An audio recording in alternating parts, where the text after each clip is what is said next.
Good morning, everybody. So, I don't know if you guys have noticed, but I like to do things a little bit differently sometimes. And so, anybody know what this is? Tool bag. It's a tool bag. Right. What's a tool bag for? Tools. Tools. Right. So, today we're going to talk about how we are tools for God to use in His work. And I have Bible verses for today are 1 Corinthians 12, 4-7. There are different kinds of gifts, but the same Spirit. There are different kinds of service, but the same Lord. There are different kinds of working, but the same God works all of them in all men. Did you have a question? She forgot it. Oh, I'm sorry. So, there's different tools for all different kinds of work, right? You use, different things for different reasons. So I'm going to open my bag, and we're going to check out what kind of tools we got in here.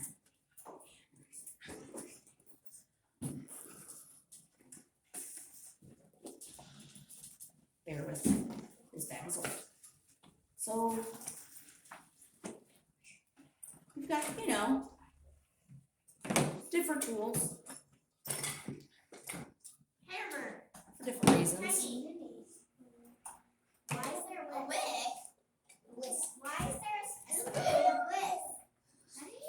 And ice cream. Why? Screwdriver. Maybe on there.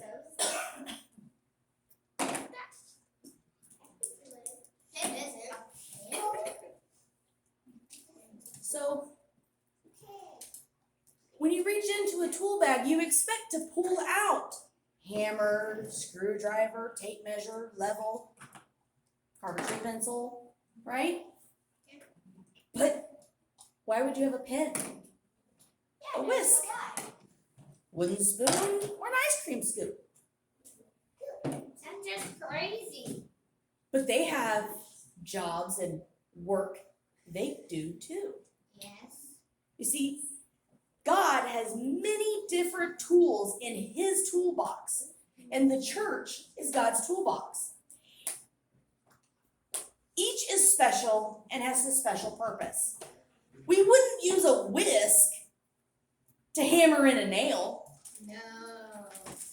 but a whisk is useful in cooking. Yes. We expected to find a hammer, a screwdriver, the wrench, the level, tape measure. We expect to find that in this toolbox. In the same way, many times we only expect God to use the pastor, the deacons, the elders, the Sunday school teachers. In reality, God wants to use each and every one of us for His works. God has created us to be unique and different, and He wants us to use our gifts. So, like I took all these items out, all right? What are ways that each one of these could be used by God? How do you think God would use a spoon? He could stir the clouds. Make a rainstorm. What, Terry? That would be like a shower. Okay. What about the tape measure?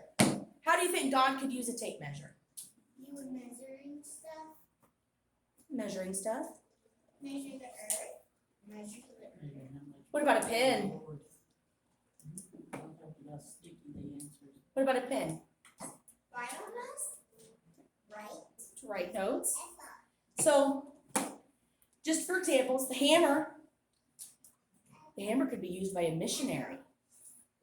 Someone who would go to another country and fix a roof.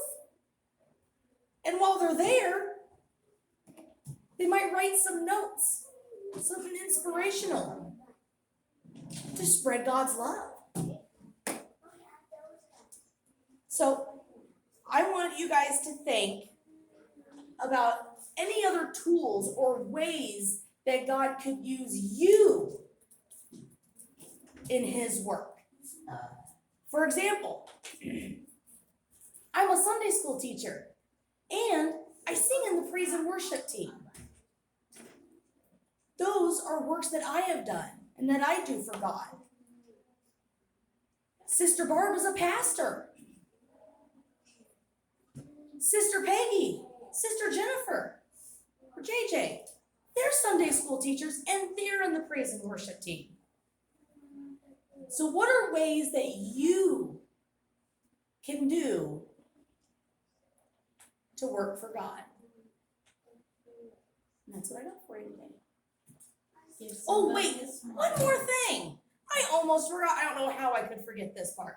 Do you want to know what the most important tool is in God's tool bag? It should be the most important tool all of us have. The Bible. The Bible. The Bible. Our Bible. Right here in this book is everything we need to know to be able to do God's work.